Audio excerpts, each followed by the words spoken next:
Hi, and welcome to Behind the Red Line Video Edition, Q1 in Review. My guest today is Vangie Dennis, and Vangie is the System Director of ANMed Health over Perioperative Services.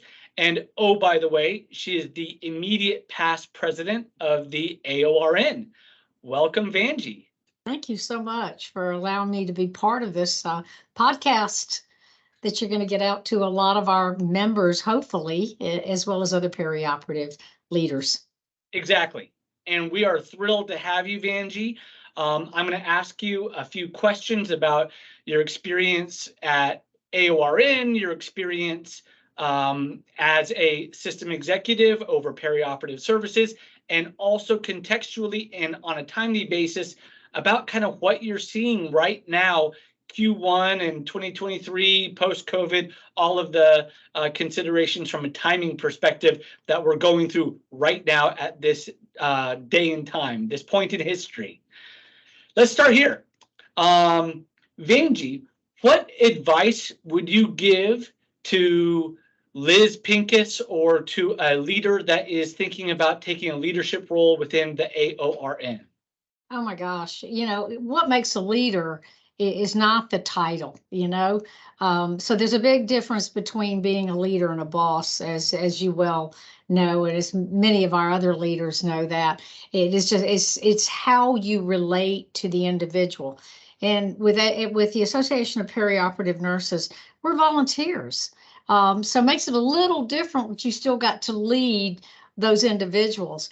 And I guess the first thing I'd ask is, what kind of skills would you bring to the table to actually get involved on a national level with AORN? I think for AORN, you've got to get involved. And the word engagement was highly used this year. And that engagement or participation is like playing, I guess it's like playing football. I'll do that analogy. You can go to the game, buy a ticket, but it's nothing like playing the game. Not that I would play the game and get injured. I don't want to say that. But when you talk about leadership skills, you got to be a thought leader, and you got to have that reputation for knowing your stuff and being on the leading edge of your profession. Those are leaders. I think you need some critical thinking skills for exceptional or effective leadership and collaboration, because the number one reason I believe for success is relationship, like our relationship over the years. So you got to have that connectivity. You got to be a thought leader. Most importantly is what I've tried to emphasize if I have these new nurses coming in, where do they see their journey in the next couple of years? Get involved and be a member of your professional organization. How can you vouch to be a professional if you're not engaged with your professional organization? And trust me, you get tenfold back. I would say too, you have to look at the big picture. And what's going on. And that's what I just told the two new nurses that came in. To be involved is to be an advocate for the profession, for the many, not just the one, and be very positive and proactive. And if you're a newbie in it, get yourself a mentor that will help you with that journey. I think too, our strategic goals, which I loved what we did this year, is to embrace diversity and inclusion. We've got a lot going on with that. And look at your own strengths and build on your own strengths. So, if I had to roll it up into a big nutshell, and getting involved is getting on the committees, whether it be a local level or a national level, and put your toe in the water and start thinking globally. Find yourself the right mentors. Be very patient with your own competencies and development. It's not done overnight.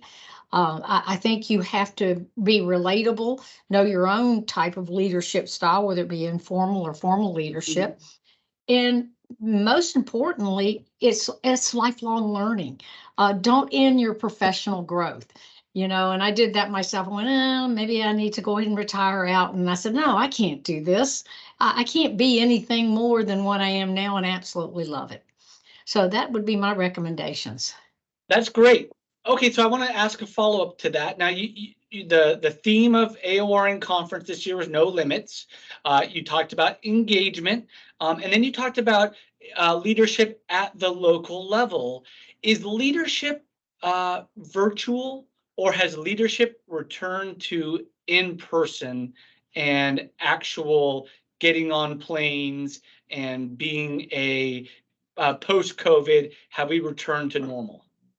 I think we have a hybrid now. Okay. I did a podcast with a past president, Dr. David Wyatt, and he kind of threw the question back, but I call COVID the great revealer.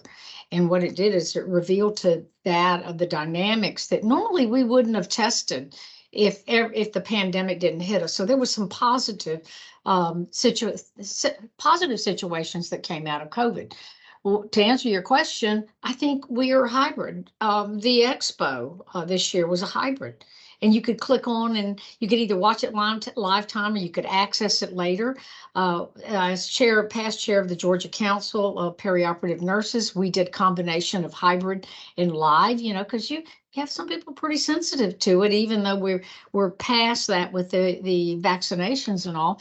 But I think what San Antonio did, and I heard this, maybe I'm a little biased as the past president, but they said that was one of the best expos they had had in years. And there was not mask or anything. And I'm not saying we didn't transmit, but I think what it's done is allowed a real creative combination of how we get together, how we learn together, and how we connect together. That's excellent. Thank you. What were some of the benefits for you to serve on AORN as long as we're recruiting? What are the reasons why someone might do this? Oh my gosh, I'm glad you said it, since we are recruiting.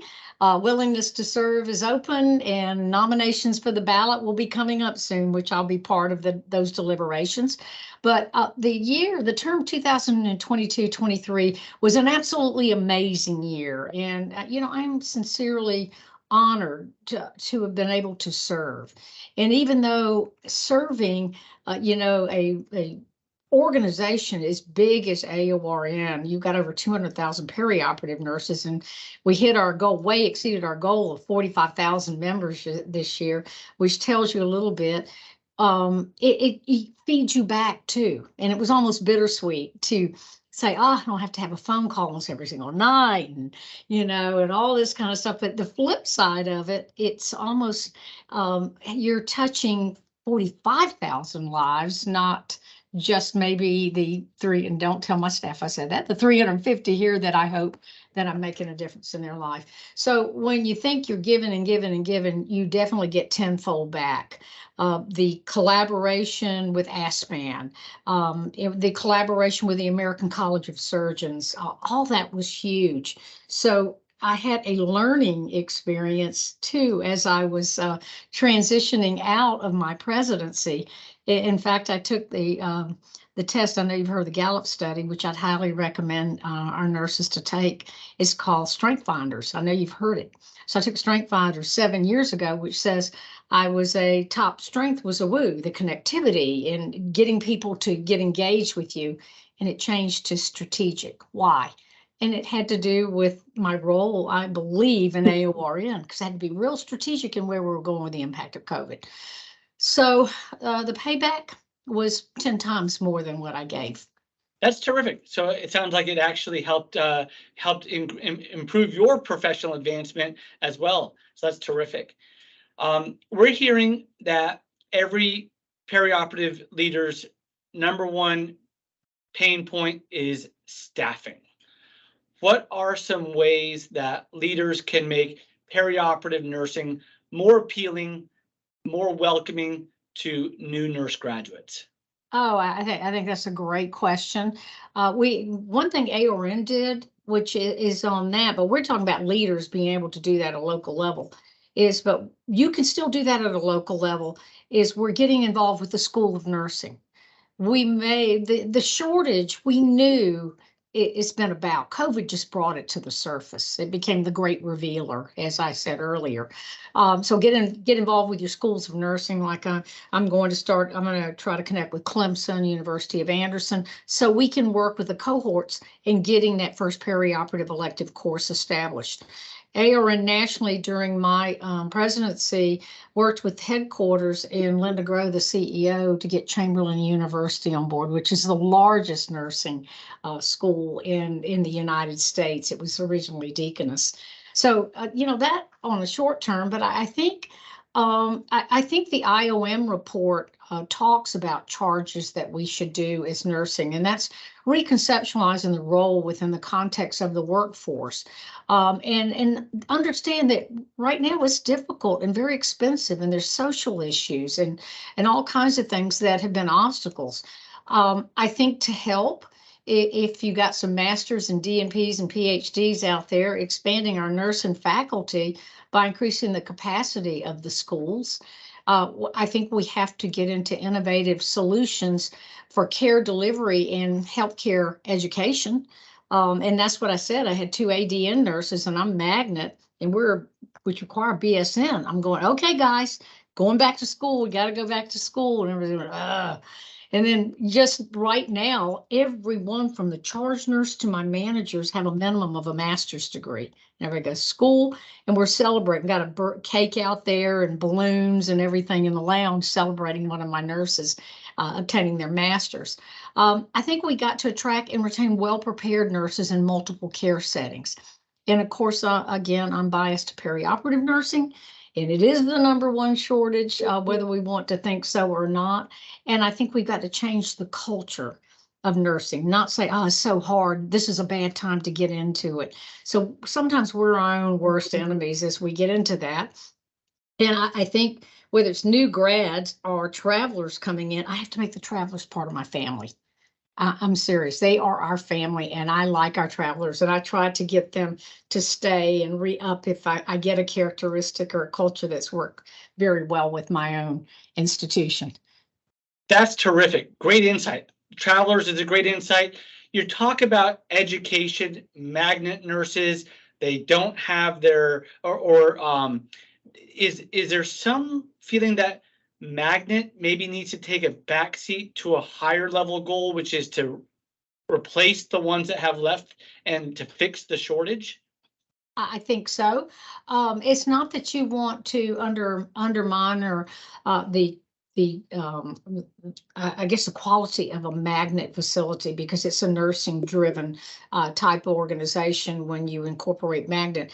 It's not to say that the ADN nurse coming in can't be that BSN nurse later. So we grow them internally too. So I don't make it a low priority like my sterile processing.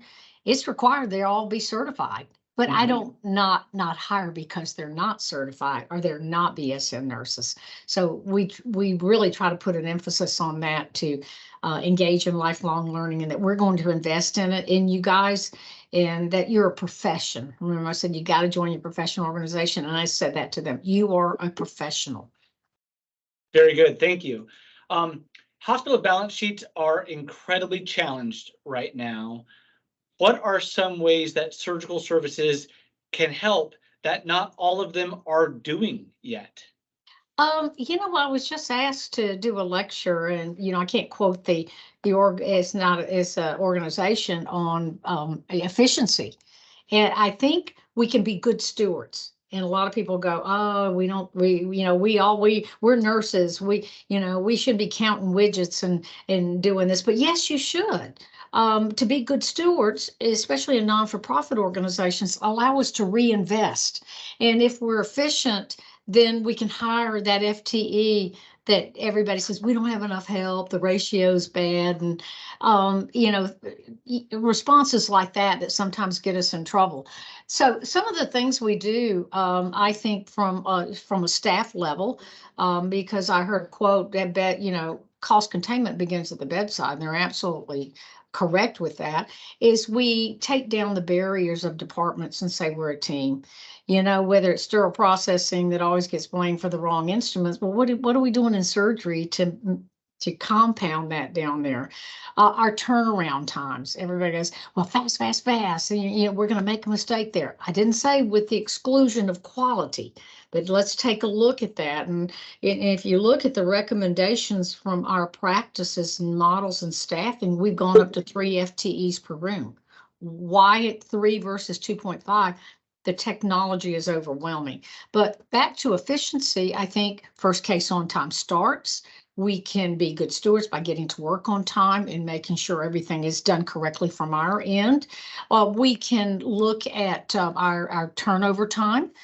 Turnover time in this institution is amazing to me. I get braggers rights at around an average of 20 to 21 minutes, even with orthopedic cases. Pay for performance.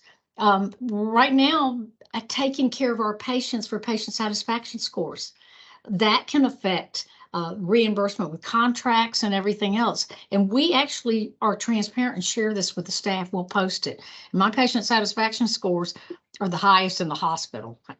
Yes. And we're over 90, which I absolutely love, but we round and we do rounding logs. We do deliberate rounding and scripting all the way down to my materials manager. And they go, really? Why would they do that? Do you know how amazing that is to go to the patient's family and say, I'm your materials manager, and I just want to make sure you're okay. And that says the whole team is on board with this. So I think from a local level or staff level, the quick things are turnaround times. It's first case on time starts. It's patient satisfaction. It's also taking a look at our same day cancellations and what we can do about that. We just had a meeting recently with the group from EP downstairs that I staff with my anesthetists, and what we can do to collaborate to allow that throughput.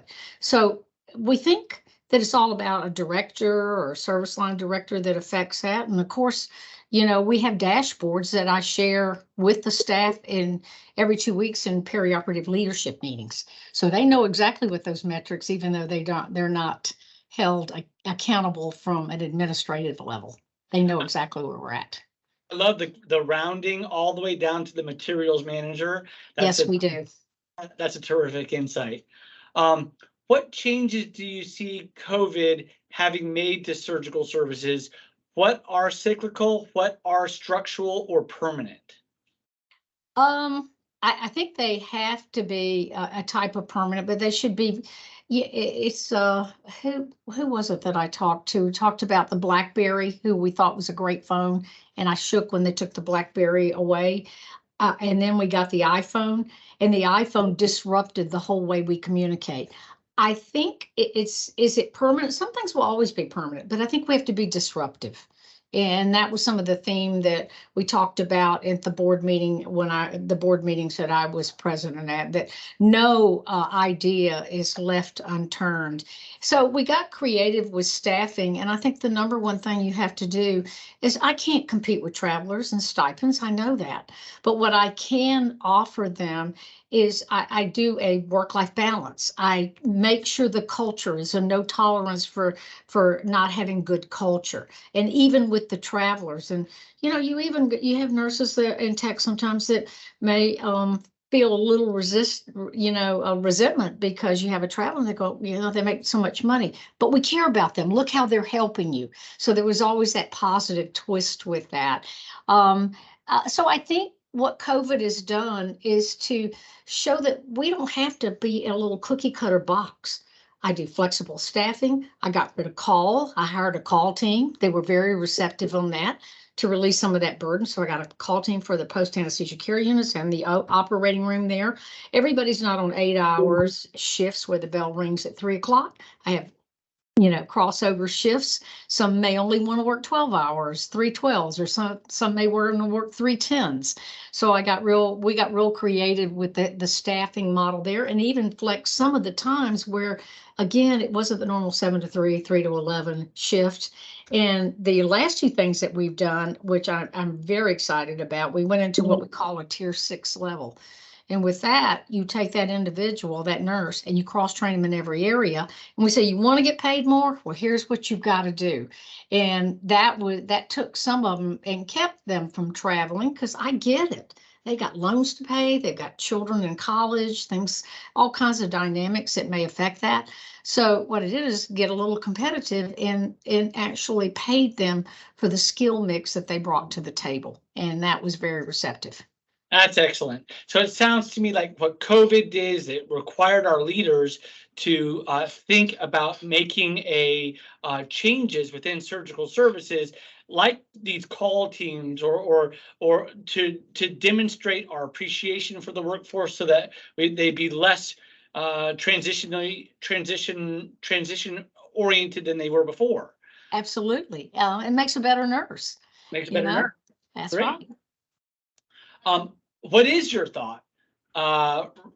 Recently, we hear that Becker reports a mass exodus, 800,000 nurses exiting the workforce by 2027, not enough to replace them. Maybe this is a follow-up to the previous conversation, but are there some things that we can do that we aren't yet doing to prevent the mass exodus? Mhm. Well, definitely, we said a culture change. And I think you're seeing the Great Resignation, but I call it the Great Renewal too. And remember, I said it kind of opens the door to what we do, and it becomes the revealer of of what we're capable of. I think to capture some of that deficit, we got to be creative too. When I was at Emory years ago, we began to look at how we got creative with maintaining that wisdom and not letting it exit out the door, because COVID pushed a lot of people to go ahead and retire early. You know, why am I going to get exposed? I'm going to just go ahead and retire out. And they called it the silver team. Now, I would not respectfully call it the silver team anymore, but we actually did that here, is take some of our retirees and work with the human resources and bring them back into the workforce, or using retired nurses to be mentors or educators, where the deficit of supporting, whether it be, again, travelers or our own people, to orient them or educate them to the work, to our particular culture at our institution. I think too, again, getting creative, because there's challenges that impact that. We've got a patient complexity. I heard my COO say that today. When you look at the staffing model on the floor, you may have one sick person and five pretty stable people. And here we've got now an acuity of patients that are maybe five sick ones and one that's semi-healthy. And then looking at your personal health. I think somebody did a lecture at AORN about pizza not working anymore as being a satisfier there. But I think we have to look at the state of what is happening in the workforce. And it's not just nursing. It's a safe haven for being able to verbalize, what we call, the controversy of civility within the workforce, or burnout. I'm really burned out. I got to have a day off. We have to, as my husband once says, we have to treat our employees like volunteers with accountability, but not letting everybody go wild. Obviously, you can't operationalize a department that way, but you consider the human side of them, and hopefully can meet that and to where people want to stay. And make it so comfortable here. So we need something very different, bold, and creative that our current system doesn't provide us anymore. And there's a lot of studies that nurses are exiting out in 3 years and taking non-nursing positions. And what's so refreshing here at ANMED is our surgeons fight for them. They can take a job somewhere else and make just as much money, or they can go to Bojangles and get the $2,000 sign-on bonus and become a manager and make more money. So you got to go in there and fight for your team. You really do. Well, I love the idea of being deliberate and intentional about your silver team. Maybe politically incorrect as that term may be, I like the concept, because you build the team or you build the program right now, and now you may not retain the one that is retiring in May of 2023, but you may retain the one that's retiring in May of 2024, transition that person into educator, and now you're building for the future. I really think that that's a clever thought. Yeah, it is. It's being creative with the nursing workforce, or even new mommies. A good example here is when I came here, I was kind of shy. I love my director, by the way, but she gets real embarrassed when I say her name. But she got real creative where we staggered those who had babies and had to drop them off at daycare. Their early starts were different. Oh, And we did that on purpose so you get to daycare, not bing, bing, bing, the bell rings at 6:45, get in. Some came in, which were fine, and some would overlap and come in a little later.